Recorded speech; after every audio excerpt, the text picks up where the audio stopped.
Welcome back into the Lions247 Podcast. I am Tyler Donahue.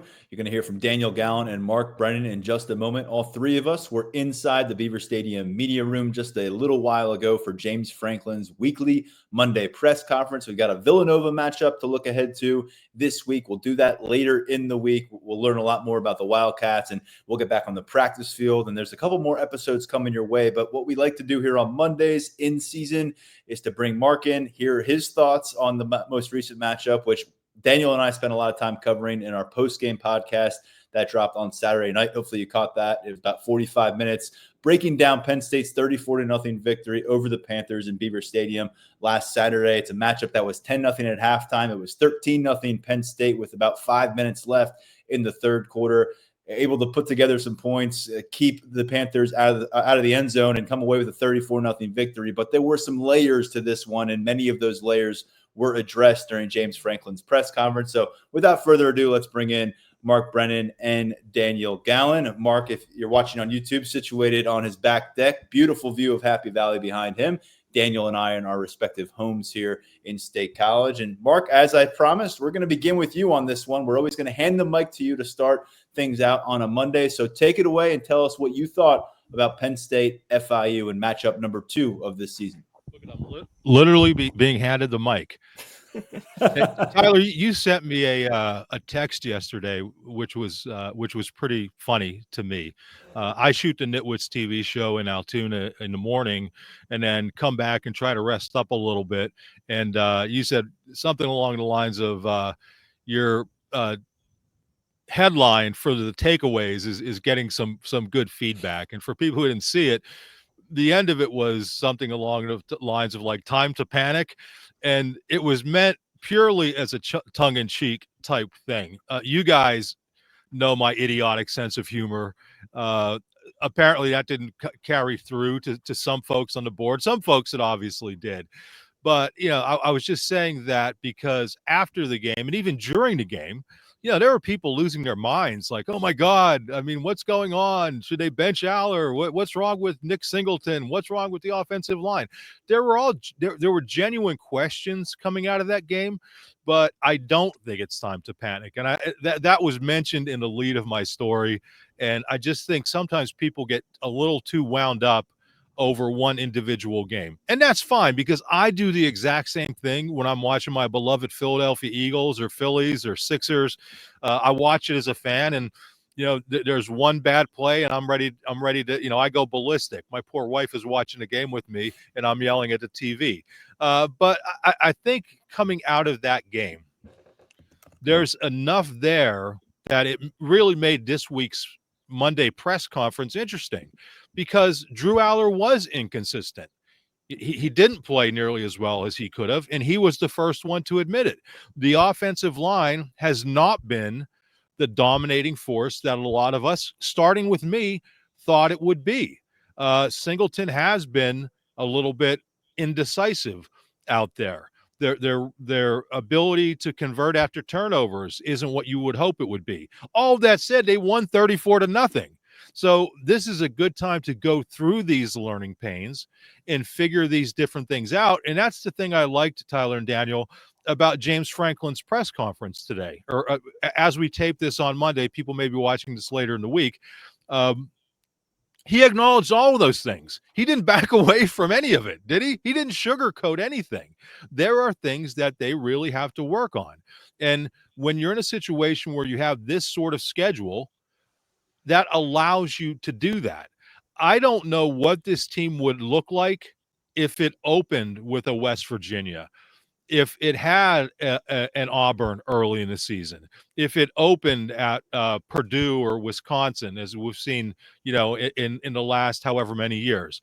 I think you would have seen the team coached differently, not necessarily in building mode, but into win immediately. So I think as you look at these things, genuine concerns, but they're all things that I think Penn State is going to be able to smooth out. And that's when we look at this Villanova game coming up. It's important to start to see some of those things get smoothed out because then you have the bye week and then you have Oregon coming to town. So, no, I didn't think it was time to panic. That was a tongue-in-cheek statement, and I hope everybody realizes that. We did talk a lot in the post-game podcast about some of those concerns that popped up. And for a 34-0 game, it was a different kind of post-game podcast than you might expect. But Right. that shows the elevated standard that has been set by this Penn State team. And when they spend all the offseason saying they're not shying away from being the number one team in the country, you kind of expect, or you're kind of looking through them of the lens and saying, I want to be able to see the number one team in the country every Saturday when they hit the field. And I think the big takeaway for a lot of people and why maybe last week's or last Saturday's result is kind of sticking in the craw with people when they look long-term and try to project this out is probably Drew Allar, Daniel. When you look at not just, the lack of consistency against a team like FIU, which I think a lot of us thought were ripe for the picking from a pass standpoint. It didn't happen that way.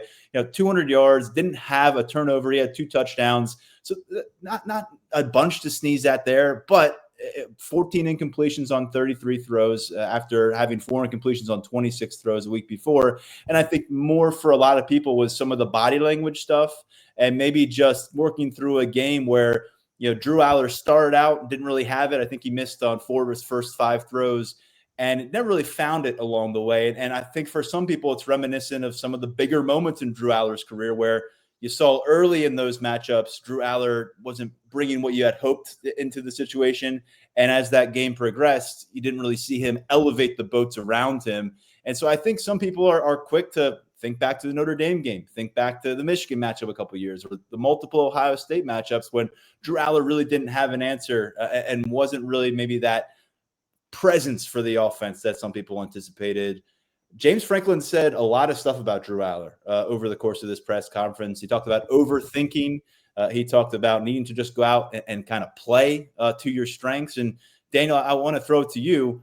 What was your overall takeaway from what James Franklin said, and how does it vibe with what you saw for yourself in Beaver Stadium on Saturday?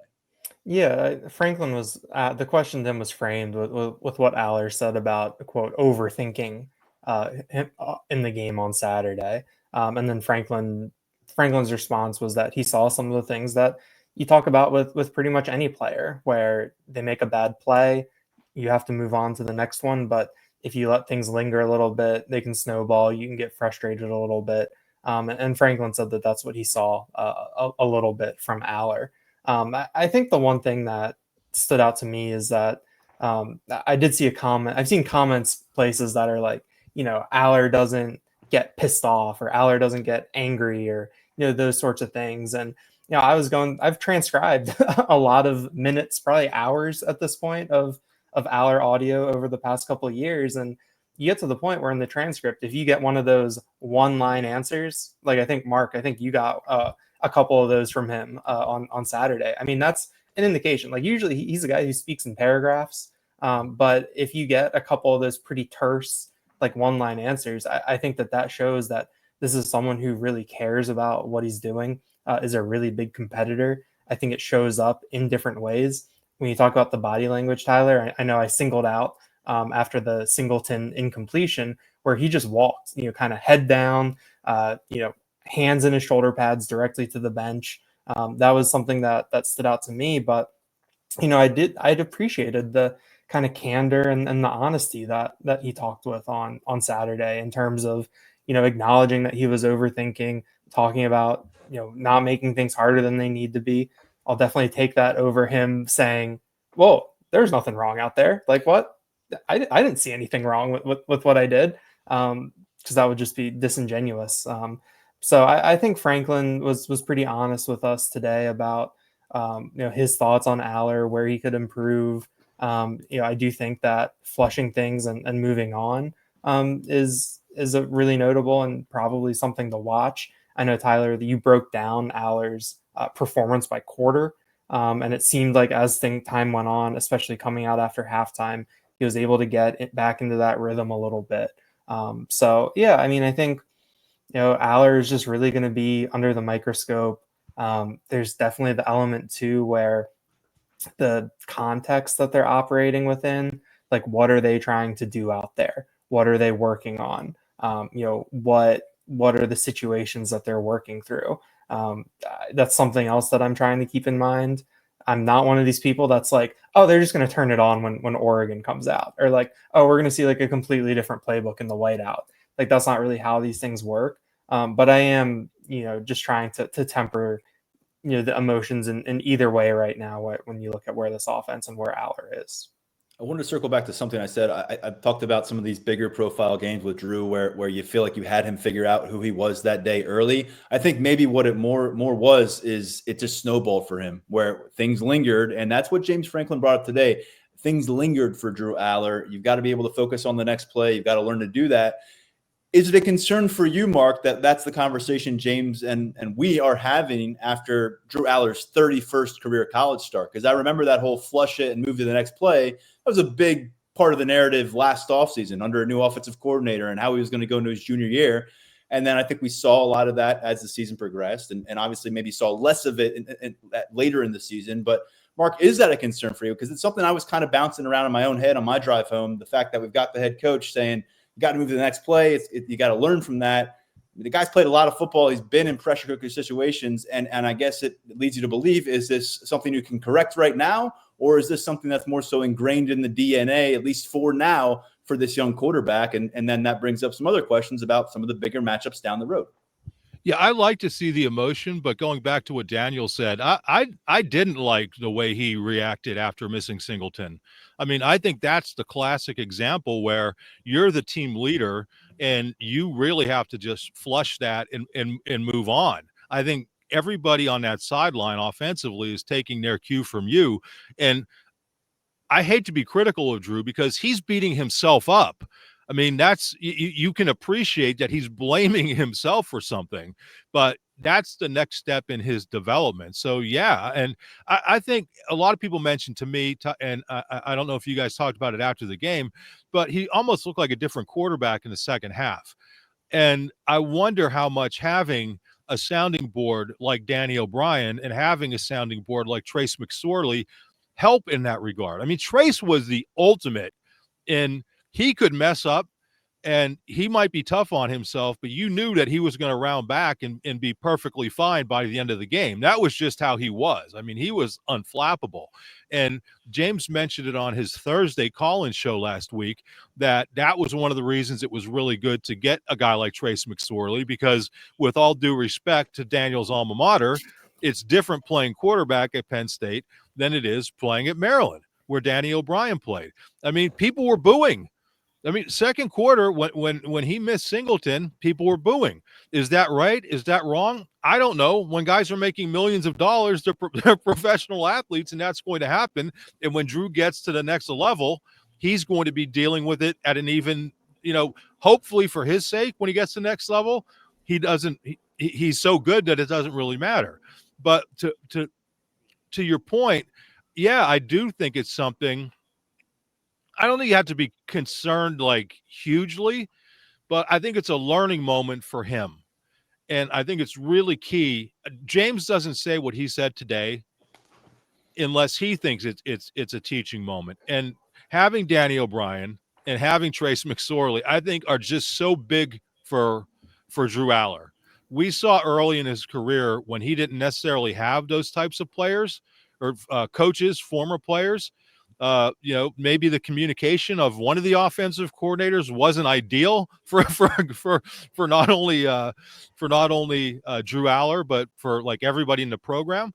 But and media. We're talking about Mike Yurcich, folks. We don't have to talk. Yeah, Mike Yurcich was a hard person to deal with for everybody. Let's just say it. Mike Yurcich, who once fixed his glasses, answering a question with a certain finger. That was pretty funny. That was actually funny what he did. But you get my point, is that I think it's great that he has these sounding boards. And ideally, Danny O'Brien and Trace McSorley are going to help him in that regard. Yeah, let's go over to Nick Singleton, another former five-star guy who had a lot of attention on him this offseason. And through a couple games, I think a lot of people are wondering, where's the Nick Singleton who really caught fire for a stretch last year, kind of reminding them of some of the more difficult spans of Nick Singleton's career. He's had a really strong career, 3,000 plus rushing yards, Big Ten Freshman of the Year, outstanding performances and key games. But there have been stretches, we talked about this on the post-game podcast, where he's gone a few games and you're just he's trying to find his way seemingly. And some of that has been, as Mark said, the indecisiveness. And So far, James Franklin, again, brought up that overthinking phrase when it came to Nick Singleton. He talked about the fact that they're coaching these guys up very hard, very detailed, Sunday through Friday. But he says when you get to Saturday, you just got to go play and not try to be perfect. And he was certainly insinuating that there's a lot of thinking happening right now for Nick Singleton. He is under the direction of a new position coach. We had heard from Stan Drayton earlier this offseason and Nick himself about some things they thought they could do to take Nick's game to the next level, not just here, but in the NFL. Part of that was the open field and the ability to be more evasive. But so far, I think, we just haven't gotten to the point, Daniel, where you're seeing Nick Singleton take a forward step from the last time we saw him. I think you could probably say maybe a little bit of a step back, and how much of that has to do with him not sprinting and instead thinking. James Franklin seemed to indicate quite a bit, but this is a guy that I think a lot of folks thought they had their head wrapped around, thought they knew exactly what you might get from him as a senior player, but we're not there through 120 minutes of his senior season. Franklin referenced a line of thinking that we've heard from when players talk about Jim Knowles, where Sunday to Thursday, they want to coach you hard. They want to be on you. They're going to be going after you. But they want that so that on Saturday, you can go out there. You don't have to worry about anything. You can just go play. And Franklin said that he feels like Singleton is coming into these games on Saturdays trying to be perfect, wanting to be perfect, and overthinking things. That one play where he's running out to the left, I think he got the handoff in motion, and he could have cut the ball, right up the field and had a one-on-one right away, or he could have kept going all the way around. I think Liam Clifford was out there. Somebody else was out there making some good blocks. He could have gone all the way to the edge and gotten around the corner and, maybe had a touchdown. But instead, he just ran right into the pile. And that was one of those plays where up in the press box, it was like, we didn't need to watch a replay. We didn't need to see the all 22 film. We didn't need to see the reverse angle. Like, that happened right in front of us. And it was one of those plays where you scratch your head a little bit when you look at what's happening, because it's like, if we can see it, then it's pretty glaring.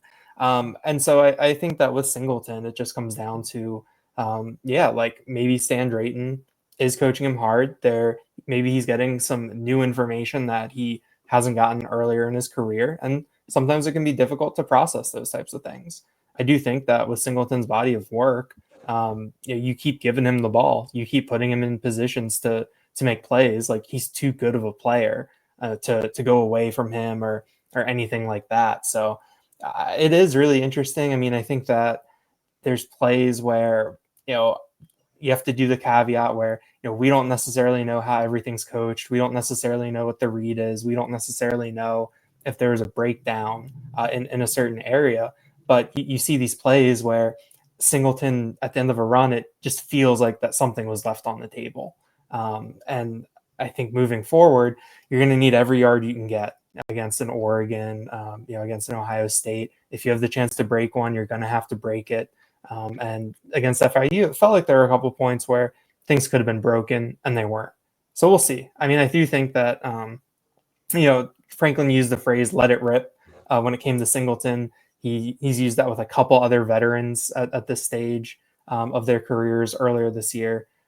So it's just, I think, an interesting theme, I think, with, some of these older players, especially when you factor in expectations, what this team is supposed to be, what this team thinks of itself as too. It's just kind of an interesting, I think, early season storyline. It's a reminder that this is not Madden. This is not your college football video game where everyone has these high ratings. They got speed. They got the arm power. We're talking about people who have, brains and thoughts. And how is that playing a role into what they're doing on the field? And how is that playing a role into Penn State's ultimate success? And so, much like Drew Allar, Mark, I throw it your way with Nick Singleton. Any concerns that at this stage of his career, we're talking about some of these overthinking things? Obviously, the caveat there is he's got a new position coach, but how long can this go on where you wouldn't be concerned? And is there a point, because Katron Allen has looked fantastic.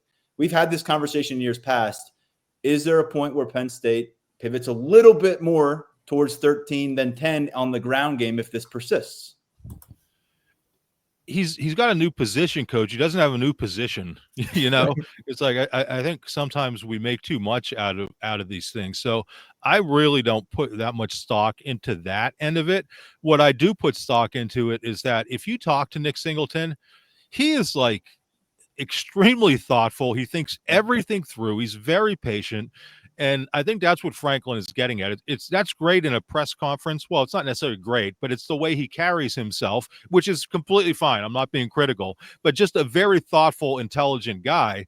And it almost looks like he's doing that on the field at this point. I think the good thing is we've seen that he's capable of not doing that. It's not as if we haven't seen him. I'm talking in double negatives. He's done it. I mean, he's rushed for 3,000 yards in his Penn State career. So it's there.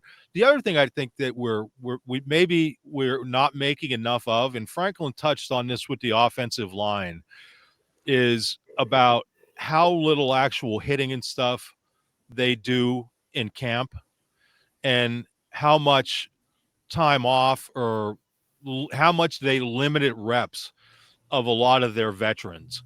And that I think that's good big picture if you're hoping to play 16 games, but maybe we are seeing some of that early in the season with a guy like Singleton who just doesn't seem to quite have he's just a little bit off, right? I mean, Daniel mentioned that one play where he makes a split-second decision and he's busting it. So I think he's really close. I would not be overly concerned. I think if you come out of this Villanova game and it's 3 games in a row, then I think you could be concerned. But I think this is, I'll go back to what I said before. I wonder where this team where some of these players would be if they had a more formidable opponent in the first couple of weeks, where they had to ramp up much earlier in camp and they couldn't have afforded to give guys reps off. I think big picture, it was a smart thing to do, but maybe we're seeing just a little bit of that through the first couple of games in a couple of areas, especially with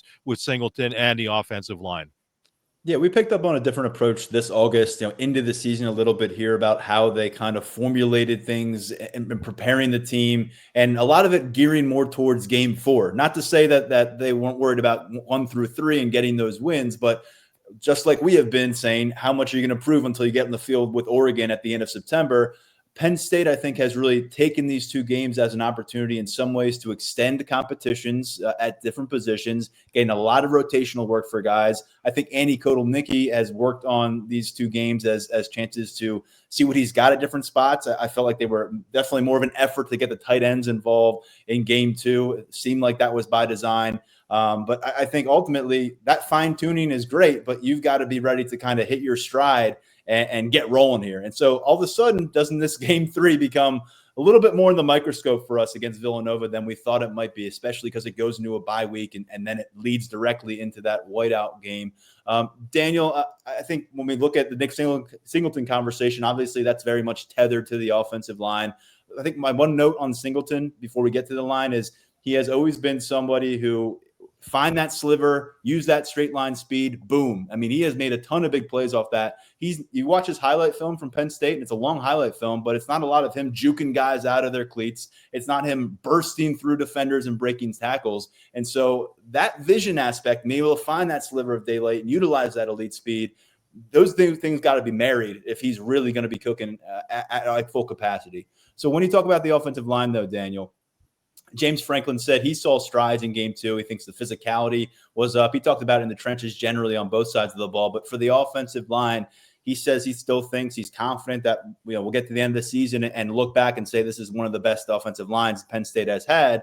They were over 7 yards per carry, I think, on the ground collectively last week. It's not like Drew Allar was hit 10 times over the course of this game. But once again, the standard has been raised here in terms of how we discuss the offensive line. And so where are you through 120 minutes of football and a little bit of feedback from James Franklin on that subject? Going off of Singleton, Franklin made a comment in answering a question about the offensive line where he said if the running backs make the free hitter miss a couple times, things could look a little bit different. And to go back to your point about Singleton, that's something that he can get one-on-one in the hole.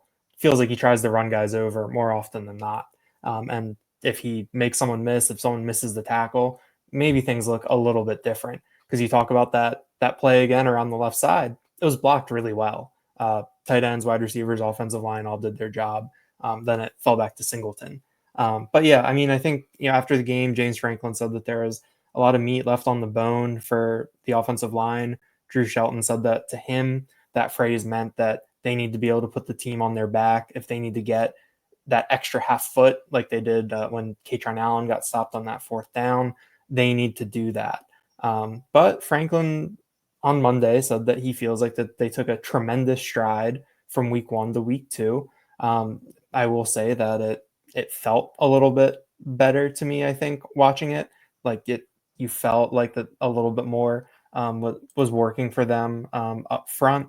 And he thinks that they'll just continue to do that as they're moving forward. I mean, the big thing, too, going off of what Mark was talking about with the approach to camp, Franklin said that he felt the O-line was a lot more physical against FIU than it was against Nevada.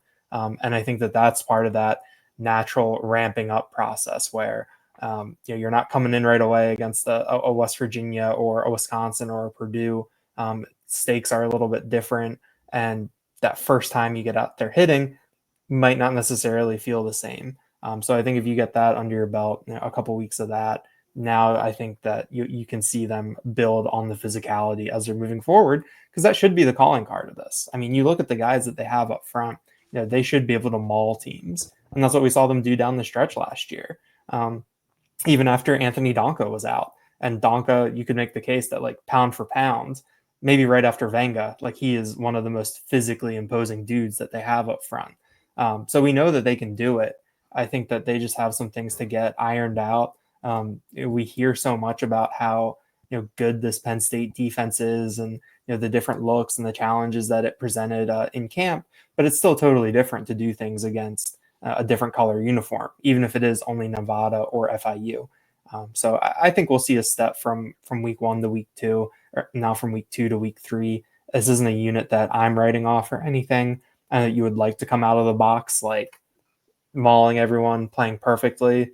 But like you said, like, it's not Madden, it's not CFP 26. Like, that's not really how it works. So we'll see how this continues to gel and mesh as we get to week 3.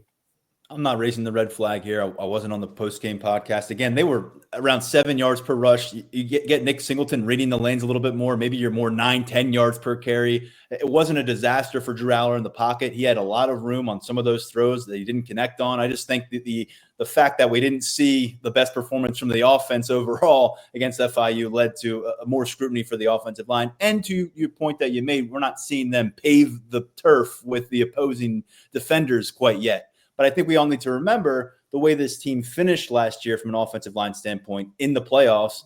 Was that how they looked last September? Because I don't remember that. I mean, give them a little bit of an opportunity. I think what you hang your hat on is the same position coach.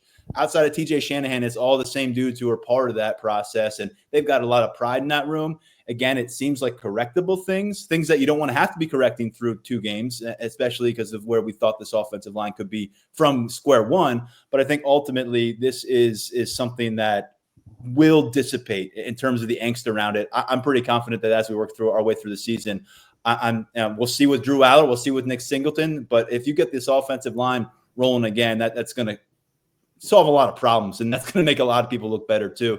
Mark, when you look at the offensive conversation and stuff, what is it to you? What's at the top of the list? Because James made it very clear it's explosive plays. When we go into the stadium on Saturday, and we want to come out of the stadium feeling better about this team's offense going against Oregon the following matchup, what is on the top of your to-do list for the Nittany Lions? Because we've gone through a few items here, and you 3 for 12 on third downs last week. James Franklin's pounding the table for explosive plays. So just want to pick your brain on that.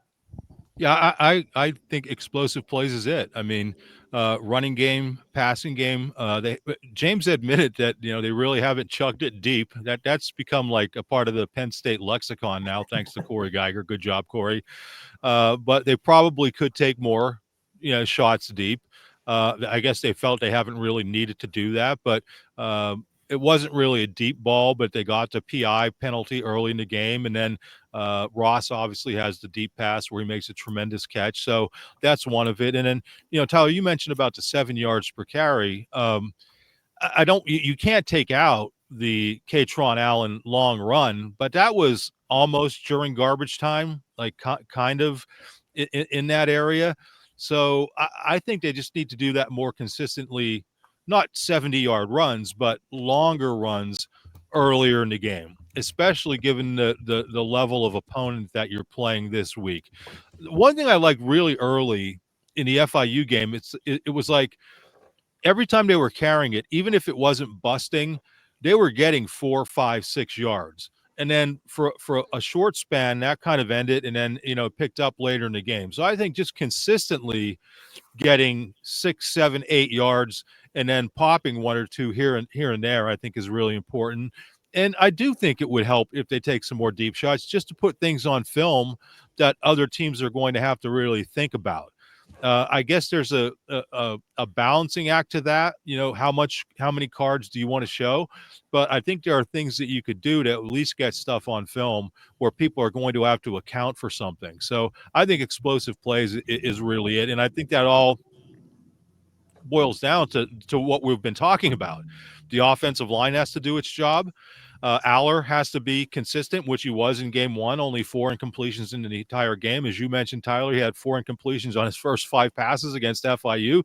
That's the kind of thing that just can't happen. And we know typically he's a very accurate player or passer.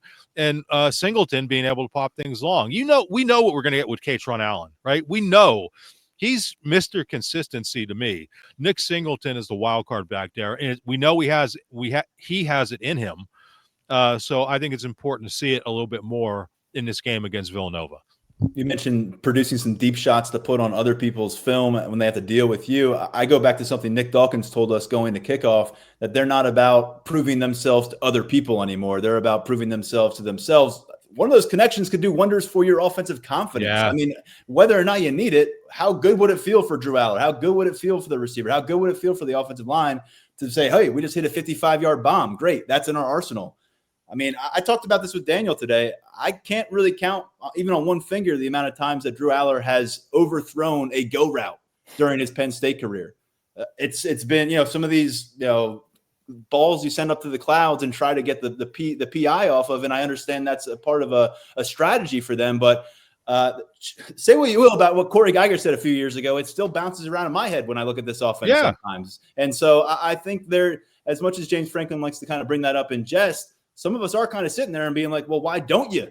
Why don't you let it rip? Why don't you chuck it deep here one of these times? And I know you don't just throw it up to throw it up, but I think it would do more than just putting it on film for an opponent. It would do something for the psychology of this pass attack and for the psychology of this offensive unit, in my opinion, because if you can put it out there on the field early, then you don't have to say against Oregon, well, we haven't done it yet, but we have to now. Let's see if we can. I think there's something to be said for proving it to yourself, especially when you got this opportunity in non-conference play. But they're down to 1 game, and we'll see if anything changes in terms of the vertical pass game or not. I think one guy that we know is going to be a key part of the process, and talked about him today. You asked about him, Daniel. Luke Reynolds, 9 targets, 7 catches, pretty modest yardage total, under 60 yards last week, but clearly someone who has earned the trust of quarterback Drew Allar. And James Franklin brought up the fact that he's not just been catching the ball, he's been doing something with the ball too. Yeah, well, I asked about it, but you get the assist, Tyler. I got the behind the scenes is I usually ask a question at the very end of the press conference. And a lot of times I'll have a list of 5 or 6 things. And then I get to the end and I'm like, oh, shoot, the rest of the beat did my job for me. I figured saying Daniel asked sounded better than I told Daniel to ask. So. There we go. It's a team effort here at Lions247. Right. But yeah, I mean, Luke Reynolds was very involved, and he looked a little bit like that safety valve that we've seen Tyler Warren be at times. Where okay, like we need, X number of yards. Let's go to Luke Reynolds. I think that, he had a couple 3rd down conversions, and, he looked comfortable catching the ball. I think that, we know at this point that he's put on all that weight, transformed his body, and he's not afraid to really throw it around and, box people out, things like that. But then James Franklin made the point that, it's not only the fact that he's catching the ball, it's what he's doing when he has the ball in his hands. I had the box score up earlier, and it's still up. I mean, he had 24 yards after catch. which was the second most on the team. Trevor Pena had 26, and he had a nice catch and run at one point in the game. And so Luke Reynolds is getting the ball and is getting upfield, maybe making some people miss, maybe breaking some tackles. And I mean, that's a tough guy to bring down. So I think we're seeing that maybe a bit of a step in year 2 from him, not only from like the physical point of view where, okay, like he's gone through an entire season, he's held up physically, this new weight isn't necessarily new to him anymore. He knows how to use it, etc. But he's built that trust with Drew Allar where it's third down and Allar's going to look to him over the middle and he thinks that he's going to make that play. So yeah, I mean, that stood out to me. It did pique my ears perked up when Franklin was talking about the ball distribution, where it was like Katron and Singleton each had 16 touches. The wide receivers were pretty even. And then Franklin said that, I think he made a comment that like the tight ends were pretty even too. But then you look at it, it's 9 targets for Reynolds. And it's the most on the team. So now I think that just shows the level of trust. And I think that even though Tyler Warren isn't here anymore, Drew Allar is still going to look to those tight ends, and they're still going to be a pretty significant role in this offense. Yeah, I think he is a guy who every step of the way has looked the part of a 5-star prospect, how you would hope they would look when they get to a campus and take the first few steps. And now here we are in year 2, and it's starting to flash more on the field and just getting started. Andy Kotelnicki has told us several times that it's his job to engineer this offense toward the strong suits, wherever that is from a personnel standpoint. We know what that meant last year with some of the things that happened at wide receiver and how they went all in on Tyler Warren as the focal point of that offensive attack. You just wonder if a performance like this, continuing to accrue that trust, what does Kotelnicki do for Luke Reynolds in this offense moving forward to maybe get to showcase him a bit more tailored to some of those strengths? Mark, without me pushing you to do it, you asked about Chaz Coleman to James Franklin during the press conference today. I wrote about Coleman in our post game on Saturday from feedback that we got from players, and Franklin at that point, after a performance that featured 4 tackles, 2 of them for loss, strip sack, which he picked up the ball and ran it back and showed awareness that just is really impressive and almost took it back to the end zone. He was named this team's defender of the game by coordinator Jim Knowles. It is his second college game. Mark, you've covered a lot of Penn State football players and many good freshmen who showed up on campus ready to impress. This guy's got a lot of buzz around him right now. James Franklin kind of forecasted the way he feels things could go next for Coleman, and he didn't exactly hold back in his excitement. Yeah, I mean, he said that he sees him improving by leaps and bounds. Wow. I mean, oh, Mark, you're frozen up a little bit. Am I back? You're back now. Yeah, we heard the leaps and bounds part, and then you froze up. And now you're maybe frozen up again. That's okay. We can carry the Chaz Coleman conversation because Franklin not only said the leaps and bounds conversation, but he directly said his usage within this defense is going to go up. He talked about they're going to tighten these rotations, narrow the focus for snap distribution. And Mark, you're moving again as far as I can tell. You're no longer frozen like a statue out there. And so James put it on the table that, hey, you saw him get 24 snaps against FIU. Expect more to come. And as they start to tighten things up, 24 could turn out to be maybe the lowest we see from him moving forward in any of these games that remain. Yeah, sorry, I was on our wrong Wi-Fi network. I thought something might go wrong there, and it did, so I apologize for that. But the other thing he said, which was pretty funny at the end, it's going to be key to keep him hungry and humble. He doesn't want to go off on him too much. I think James is it's too late. That horse is already out of the barn. Yeah, forget about that. Not that I think you have to worry about this kid being hungry and humble. I haven't had an opportunity to talk to him, but from everything we've heard about him, just really down to earth and if anything, maybe underestimates his own ability. But to come out and do what he's done, yeah, I mean, it's been impressive. And I think it's key because it's in a position where they really need somebody. I've seen guys come in here like Jason Odafe Owe, who actually was a freak athlete, but redshirted as a true freshman. Mm-hmm. Abdul Carter was a freak athlete, but was kicked out of his first game for targeting. LeVar Arrington was a freak athlete, but Joe Paterno chose to put him behind Aaron Gatton for almost an entire season, so he had to kind of earn his way. This kid, they need him. I mean, no Koa Farmer reference. I mean, you're going to go Aaron Gatton, not going to bring up Koa Farmer for us. Well, Aaron Gatton is for the true fans who could go way, way back. And I actually, not that I liked Aaron Gatton too, but I also like Koa Farmer, so I didn't want to throw Koa under the bus. But yeah, I mean, this is a kid they're going to need, right? I mean, they need depth at defensive end, given everything they lost. Tyler, you've mentioned it multiple times. It was great to see Zariah Fisher back there, but you have to be a little bit nervous there because he has been banged up. He has been injury prone. Hopefully he's not. Hopefully he's fine this year. But to have somebody emerge, and I also love that, and I phrased the question, could you compare what you saw from him in game 2 opposed to game 1? And James didn't really make that comparison, but we mentioned it last week. I mean, that game 1, he was kind of playing with his hair on fire, losing contain. You could see the kind of what he could be. And I think to translate that quickly, week 2 into actual production, I thought was great. And I do think it portends just really good things for him. So it was nice to see the way that it took that step from week 1 to week 2. But let's face it, as good as he seems to be, now it's going to be, okay, what happens when Oregon comes to town and all of a sudden he's playing against a different level of athlete? I think ultimately he's going to be really, really good, but I'll pump the brakes just a little bit. Let's see how he does when a true top 10 opponent gets here. Yeah, it's been really impressive so far, but like you said, bigger test to wait. But a lot of people are having a hard time, including you, Mark, of coming up with a young man who showed up and generated this kind of excitement. Not to mention he wasn't here in the spring. He showed up in May, and he didn't have his first practice until late July. Daniel, big picture on defense. James Franklin talked about the additions of Zariah Fisher and Zion Tracy after they missed the season opener. He acknowledged Zariah played more than they probably thought he would. He was over 30 snaps. It was supposed to be kind of a limit, maybe more of a restricted count. Didn't happen that way. Maybe game flow was a part of that. But Zariah Fisher fast off the snap. It sounds like they got everything they wanted to see from him moving forward. And then he says Zion Tracy, again, coming back at cornerback, played a bunch of big moments for them. Another guy that you can count on in key moments. He says the depth and the defensive backfield generally is something that is really impressive to him.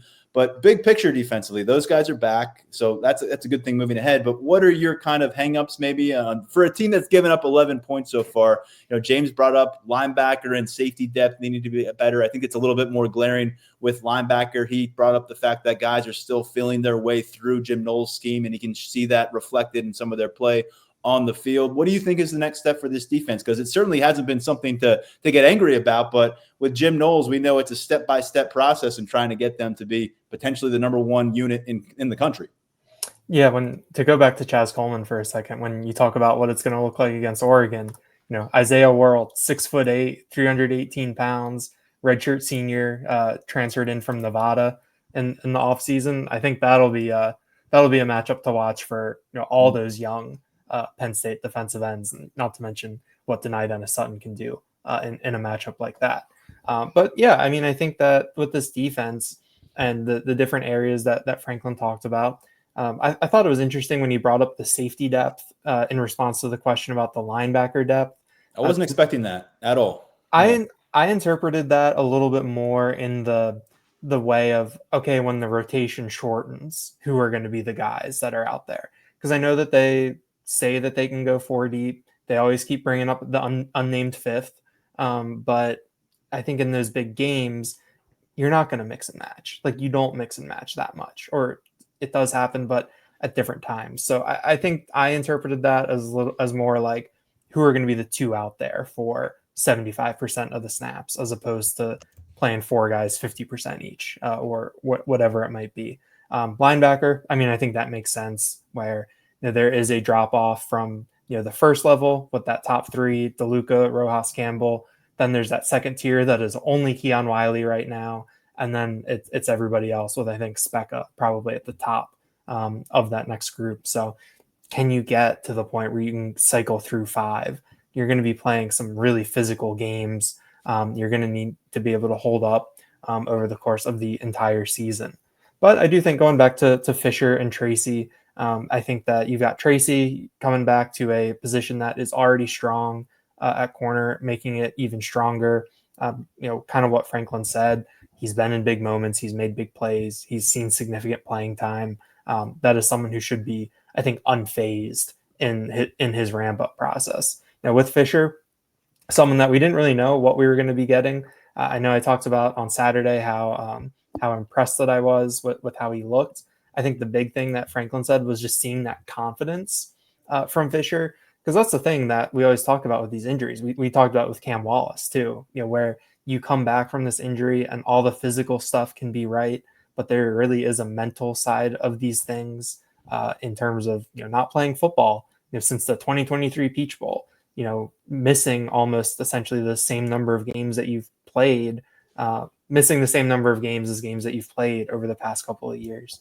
Like, what is it going to look like when you're out there? How is that gonna mesh? And for Franklin to say that Fisher is playing really confident, that stood out to me too, because that's something that you really don't know until he's out there. Like, you can see in practice if his get off is quick. You can see if whatever spin move is working. But that confidence when it's a opposing player across line of scrimmage and your job is to beat them, and that's your only job, that's something that's completely different. I think this feedback was really good from those two guys, especially with Fisher. And I think that it makes a defense that I think we already think very highly of. It makes it feel a little bit stronger. Yeah, and just going back to linebacker, which was what I asked James about, and then he kind of attached the safety conversation to. I mean, they've done a good job of getting those safeties involved. Antoine Belgrave-Shorter has started 2 games now. He's well beyond his total snap count from his entire freshman season last year. Dejon Lane didn't play a ton week 1. He was over around 40 snaps. I mean, hardly anybody played as much as him on defense in week 2. And then King Mack was over 30 snaps at safety in week 2. What we haven't seen is them allocate that kind of work to the linebackers. We saw Keon Wiley, I think, around 20 snaps in game 1.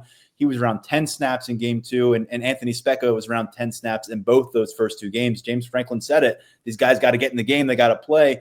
Jim Knowles was very hesitant to tell us he trusted linebackers to be game ready during preseason camp beyond Amari Campbell, Tony Rojas, and Dom DeLuca. And I think thus far, outside of Keon Wiley getting some extended run in week 1, that's kind of been reflected in the rotational work. And we'll see if that changes against Villanova, because if you get through these first 3 games and you're still not sure what you've got beyond those 3 guys, that's a bit of a problem. And I think it kind of puts you in a similar situation to where you were last year, where you're very, very reliant upon the very top string of your linebacker room. And then you're not really sure what to expect if another guy's got to trot out there. So something to keep tabs on. Mark, anything to throw into the conversation before we say goodbye? We'll get you guys both back on for a preview of Penn State Villanova later in the week, of course, and we'll round up what we saw on the practice field Wednesday.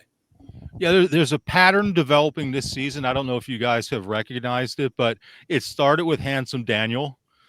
We all remember that. And then at the State High game, State High was playing Harrisburg. 2 Penn State commits playing for one played, one didn't. Kevin Brown and Messiah Mickens. James made a beeline to shake hands with Handsome Daniel. And then today, if you go and look at the James Franklin press conference video, before he even starts, he goes over and compliments Handsome Daniel on his hat. Daniel, that's the hat that he's wearing. I have video of it. I got it, and he's there right there talking about. So Daniel, it is the second time. Himself. It's the second time he's asked me about the logo on this hat, and it's at a place that he worked. Right, yeah, which we hear about. So I just want to give a shout out to Daniel for becoming just a force on the beat that Franklin obviously believes he has to acknowledge him at every single event that he's at. So good job, Daniel. It only took 5 years. And I'll say our YouTube followers have responded very well to Handsome Daniel's haircut. A lot of compliments. So we keep them coming, folks, in the comment section. No, he's hiding it, though. He's hiding his haircut. It was a bit of a later night last night with those NFL games. So it was a questionable hair day. But yeah, now the onus is on me. I have to be more regular with my haircuts now. I can't do the 6th or 7th month interval anymore. Well, you tuned in for the conversation on Penn State's 2-0 start and some of the problems, but you stuck around to hear about Daniel's hair and its evolution over the course of this season. Appreciate you guys. Mark and Daniel will all get together back at Penn State team facilities on Wednesday afternoon into the evening. Follow our coverage over there with a couple practice notebooks, photo gallery, video highlights, and a lot of takeaways from our conversations afterwards. James Franklin, a variety of players. Between now and then, we'll get another podcast up for you. We have a commitment to discuss. Tavion Branch jumped on board on Saturday. We'll have Tyler Calvaruso break down that edition, key in-state lineman who joined the Nittany Lions. And we'll have more recruiting feedback from a couple busy weekends here in Beaver Stadium and another one ahead. For now, though, stepping aside, I am Tyler Donahue on behalf of these guys. Thanks, as always, for listening to the Lions 247 Podcast.